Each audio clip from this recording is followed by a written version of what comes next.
Bismillahirrahmanirrahim. Assalamualaikum warahmatullahi wabarakatuh.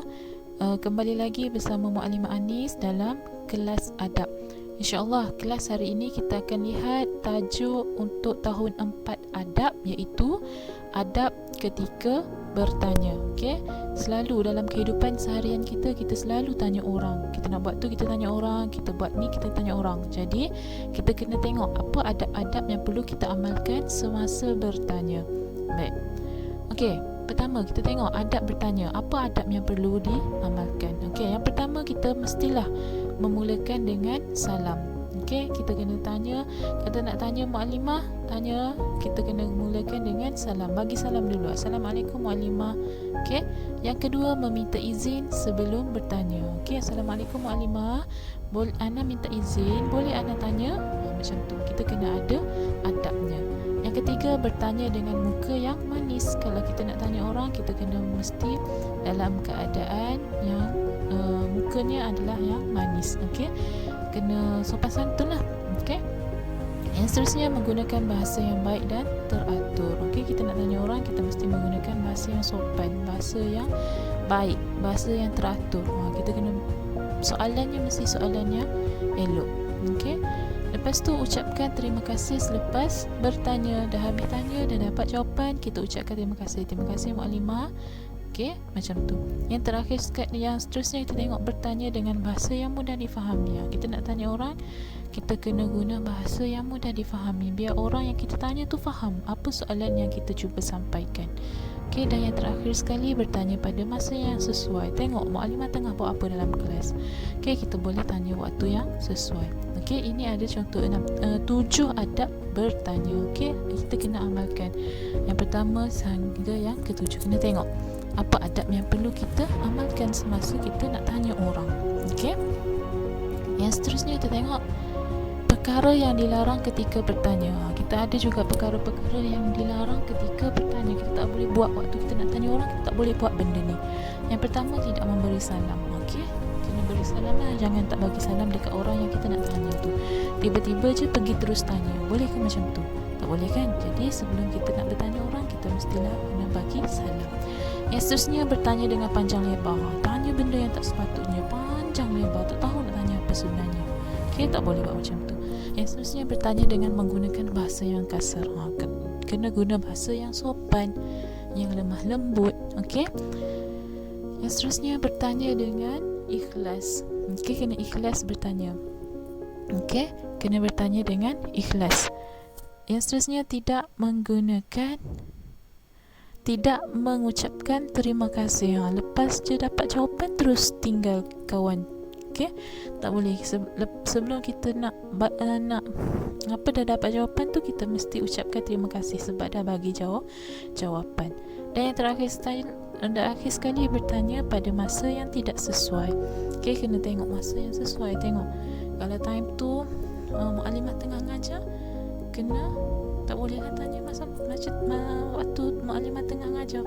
Okey, kena tengok masa yang sesuai untuk bertanya. Jadi ini 6 perkara yang perlu kamu elakkan daripada bertanya. Maksudnya kena elak apa perkara yang perlu dielakkan, yang dilarang ketika bertanya. Jangan buat benda ni semasa kamu nak tanya seseorang.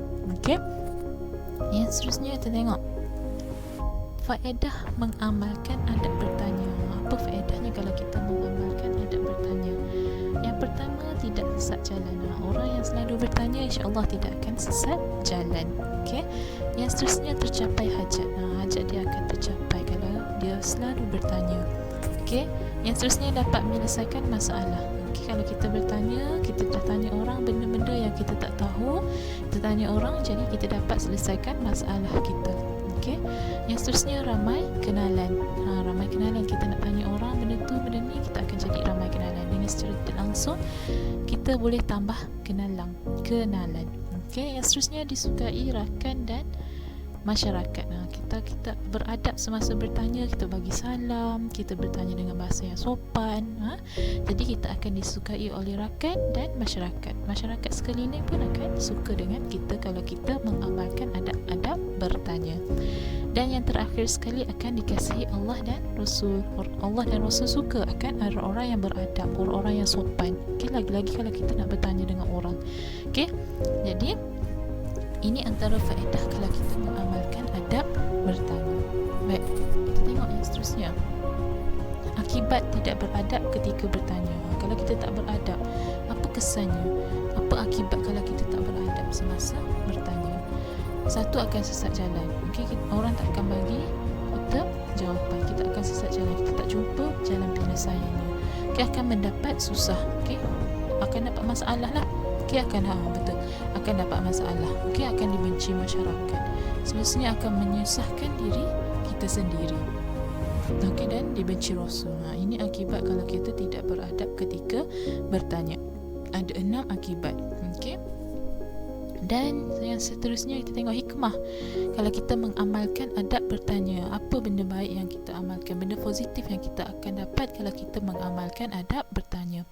Yang pertama, akan dipermudahkan hajat. Kalau kita ada apa-apa hajat, kita pergi tanya orang dengan beradab, dengan sopan santun, guna bahasa yang betul, hajat kita akan tercapai. Yang kedua, luas ilmu pengetahuan. Kalau kita tanya orang yang benda yang kita tak tahu, kita dapat ilmu pengetahuan. Kita akan dapat ilmu pengetahuan daripada benda yang kita tak tahu tadi. Yang seterusnya, mengeratkan hubungan silaturahim. Kalau kita tanya orang, kita dapat eratkan silaturahim antara kita dengan orang yang kita tanya tadi. Yang seterusnya, maruah terjaga. Sebabnya kita jaga adab kita semasa kita nak bertanya. Kita guna bahasa yang sopan. Soalan yang menggunakan bahasa-bahasa yang teratur, yang sopan, yang tidak kasar. Jadi kita akan terjaga maruah kita. Dan yang terakhir sekali, akan melahirkan suasana yang harmoni. Kalau kita tanya dengan bermanis muka, kita akan melahirkan suasana yang harmoni, aman, tenang. Ini ada 5 hikmah kalau kita beradab ke masa bertanya. Dan Muklimah harap kamu boleh cuba untuk amalkan adab bertanya ini dalam kehidupan seharian kamu. Cuba amalkan adab-adab ini, insya-Allah kamu akan lebih faham. Baik. Terima kasih. Insya-Allah kita akan jumpa di kelas yang akan datang. Assalamualaikum warahmatullahi wabarakatuh.